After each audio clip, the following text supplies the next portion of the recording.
Bonjour à tous. Cette vidéo est destinée aux élèves de première de Sainte-Élisabeth. Il s'agit du cours concernant la dérivation, en particulier le paragraphe grand 2, point de vue local, les sous-paragraphes 3 et 4 concernant la tangente. Les paragraphes 1 et 2 ont été vus en visioconférence et je vous ai demandé de regarder pour jeudi 12 novembre, les deux paragraphes concernant la tangente. Voilà, j'y arrive. Le paragraphe 3 avec la définition de la tangente et puis ensuite le paragraphe 4 avec les propriétés de la tangente. Je voudrais que vous regardiez le graphique qui se trouve sur la droite. Ici, vous avez un repère. Dans ce repère, vous avez une courbe et vous avez une droite T en rouge qui frôle la courbe. Elle a comme propriété de ne couper la courbe qu'en un seul point, le point qui est ici et qui s'appelle A. Elle correspond au moment où, sur l'animation, la droite AM avait disparu. Rappelez-vous, on avait mis un point M ici un peu plus haut, avec le point A ici, et on avait tracé la droite AM, comme ça, à côté de la courbe, et puis on avait fait se rapprocher le point M jusqu'au point A, et quand on arrivait pile poil aussi ici au point A, forcément la droite disparaissait, puisque les deux points étaient superposés, confondus, donc il n'y avait plus de droite. Par contre, après, quand on redépassait, la droite revenait. Eh bien, cette droite rouge, là, qui s'appelle la tangente, correspond au moment où la droite disparaissait, et c'est donc une droite supplémentaire, une droite qu'on a rajoutée. Sa définition mathématique est la suivante. Si f est dérivable en A, on appelle tangente à CF en A la droite qui passe par A et qui a pour coefficient directeur f' de A. Cette définition est à connaître par cœur. Je vous la demanderai certainement dans une interrogation bientôt. Je vous ai mis un exemple en dessous, c'est toujours le même exemple depuis le début du cours, avec 5x au carré et 1. On avait ensemble calculé que f' était égal à 10. Et donc, on peut tracer la tangente. Il suffit de se placer au point A, d'avoir un coefficient directeur de 10, on trouve un point B, et ensuite on trace, on a une tangente. Dès qu'il y a un f', c'est-à-dire un nombre dérivé, eh bien, il y a une tangente. Alors, cette tangente possède 4 propriétés qu'il va falloir que vous appreniez par cœur. Première propriété, la tangente à la courbe représentative d'une fonction f en un point A est une droite sécante à l'axe des ordonnées. Elle possède une équation du type y égale mx plus p. Le mot important ici, sécante. Il y a deux familles de droites, les droites qui sont sécantes à l'axe des ordonnées, et leur équation est toujours du type y égale quelque chose, le quelque chose étant ax plus b ou mx plus p, on peut mettre un peu les lettres que l'on veut, l'important étant que devant le x, il y a un nombre qui s'appelle le coefficient directeur, et que ensuite derrière, il y a une constante qui s'appelle l'ordonnée à l'origine. Et l'autre famille de droites, ce sont les droites qui sont le contraire de séquentes, c'est-à-dire parallèles à l'axe des ordonnées, et du coup, leur équation est différente, elle est du type x égale quelque chose. Voilà, cette démonstration est à lire et à comprendre, elle n'est pas à apprendre. Ce qu'il faut apprendre, c'est la propriété et bien sûr sa conséquence, qui est très importante pour vos exercices. Une tangente n'est jamais verticale, c'est-à-dire parallèle à l'axe des ordonnées. C'est jamais, ça n'existe pas. Donc si jamais un jour vous faites un exercice, on vous demande une tangente et vous trouvez une droite verticale, eh bien c'est forcément que vous vous êtes trompé, parce qu'une tangente verticale, ça n'existe pas. Propriété numéro 2, qui vient préciser la propriété numéro 1. La propriété numéro 1 nous disait que la forme de l'équation, c'était y égale quelque chose. Eh bien, la propriété numéro 2 nous donne la formule pour trouver y égale, et je vous la lis, elle est encadrée en rouge, il faut l'apprendre par cœur. Y égale f de a plus f' de a facteur de x moins a. Alors, je vous mets tout de suite un exemple. La démonstration, il faut la lire et la comprendre, mais elle n'est pas à apprendre. Ce qu'il faut apprendre, c'est la formule. Voilà, j'y viens. Exemple, toujours le même, 5x au carré et 1. On a vu que f' de 1, c'était 10. Et f de 1, c'est 5. Alors, d'où sort ce 5, là, que je surligne? Ce 5, il vient de f. Attention, pas f', f. Quand on remplace le x par 1, ça fait 5 fois 1 au carré, ça fait 5.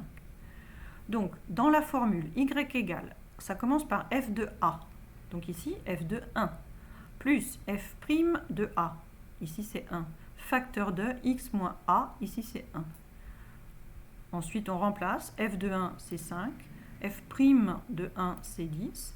facteur de x, on ne le remplace pas, moins 1, on développe, patati, patata, et on trouve à la fin 10x moins 5. Vous retrouvez le 10 qui est le coefficient directeur, et vous retrouvez le moins 5 qui est l'ordonnée à l'origine, et on peut le vérifier sur le graphique, puisque la tangente qu'on a tracée tout à l'heure, si on la prolonge, on voit qu'elle coupe l'axe des ordonnées en moins 5. Ça, c'est quelque chose que vous devez savoir faire dans des exercices. D'ailleurs, je vous en ai donné à faire, numéro 47 de mémoire. Propriété numéro 3, également à connaître par cœur. La tangente à la courbe représentative d'une fonction f en un point A est une droite parallèle à l'axe des abscisses, si et seulement si f' de A égale 0. On parle alors de tangente horizontale. Attention de ne pas confondre. Tout à l'heure, on a dit que ce n'était pas possible que la tangente soit verticale, c'est-à-dire parallèle à l'axe des ordonnées. Par contre, elle peut tout à fait être parallèle à l'axe des abscisses, c'est-à-dire horizontale. Elle est horizontale si et seulement si son coefficient directeur est égal à 0. Je vous rappelle qu'une droite qui a un coefficient directeur positif, c'est une droite qui monte, entre guillemets, parce que ce mot n'est pas mathématique. Et une droite qui a un coefficient directeur négatif, c'est une droite qui descend comme ça. Donc une droite qui a un coefficient directeur qui est égal à 0, c'est une droite constante, ou plutôt on dit horizontale. Donc sur cet exemple, je vous ai mis un petit exemple. Ici, il y en a 3. Il y a ici, là. Donc c'est pour le x égale moins 4. Ça veut dire donc que f' de moins 4 est égal à 0 puisque la tangente est horizontale. Attention de ne pas confondre f et f'. F', c'est le coefficient directeur de la tangente, donc pour moins 4, ça fait 0. Et le f, c'est le y, c'est l'image, donc pour moins 4, ça fait moins 2.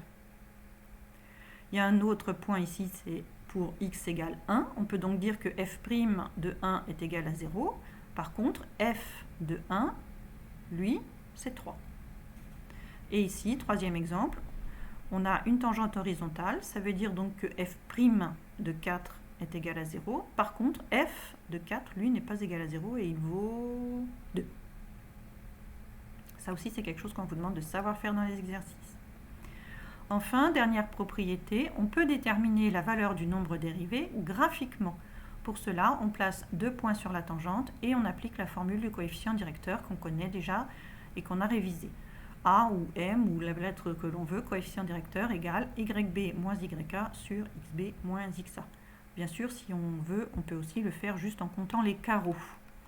Je vous l'ai mis. Alors oui, une petite remarque sur cette propriété 4 avant de regarder l'exemple. Cette propriété 4 est intéressante parce qu'elle peut vous éviter de faire des calculs, en particulier le calcul du taux d'accroissement qui est toujours un petit peu pénible à faire. Eh bien, si on a un graphique, on peut ne pas faire ce calcul du taux d'accroissement et regarder directement sur le graphique. Exemple. Hop, voilà. Le nombre dérivé de f en 0. Alors, il y a la réponse, mais on va regarder ensemble. Alors, 0, c'est ici. Donc, je regarde sur la courbe, c'est le point A. À ce point A, il y a une tangente qui est ici en pointillé bleu. Sur cette tangente, j'ai placé un deuxième point E, je l'ai mis ici. Bien sûr, si je l'avais mis ailleurs, ça aurait marché aussi. On peut le mettre où on veut. L'important, c'est d'avoir A. Et puis, un autre point, on aurait pu le mettre là aussi, par exemple. Et on calcule, donc YE moins YA sur X moins XA. Alors, le Y de E, 7. Le Y de A, 3. Le X de E, moins 2. Et le X de A, 0, puisque de toute façon, on a fait tout ça pour avoir 0. Pour avoir f' de 0, pardon, et puis on fait les calculs, voilà, et on trouve que ça fait moins 2. Alors on aurait pu le voir aussi directement sur le graphique, par exemple si je pars de E là, avec le comptage de carreaux, on voit que si on se déplace de 1 carreau, on arrive ici, et ensuite 2 carreaux vers le bas, on arrive à la droite, donc c'est bien moins 2. Attention, on fait 2 carreaux vers le bas jusqu'à la droite, pas jusqu'à la courbe, hein, jusqu'à la droite. Vous avez également 2 autres exemples, toujours sur cette même courbe, pour 2. Alors, le 2, il est ici, ça correspond au point B. Je vous ai fait les calculs, mais à la limite, on n'avait même pas besoin de les faire parce que la droite, la tangente, elle est horizontale, donc on sait qu'on va trouver 0, propriété 3. Et puis, ici, pour 4, alors 4, c'est ici sur l'axe des abscisses, donc ça correspond au point C, donc la tangente qui est en pointillé orange. Et je vais mis le point C, bien sûr, et j'en ai mis un deuxième, hop, qui est ici, qui s'appelle F. Et F, lui, son Y, c'est 11, et son X, c'est 8. Donc avec ces nombres-là, le point C qui a coordonnées 4 et 3, et l'autre là-haut qui s'appelle F, 11 et 8, on fait les calculs, on trouve 2. On aurait pu aussi le voir directement sur la tangente. Par exemple, vous partez d'ici, vous faites un carreau, 1, 2, on retrouve la droite. Là encore, attention, il faut retrouver la droite, pas la courbe. Voilà, fin de cette vidéo. Le paragraphe 5 sera vu vendredi ensemble. À bientôt!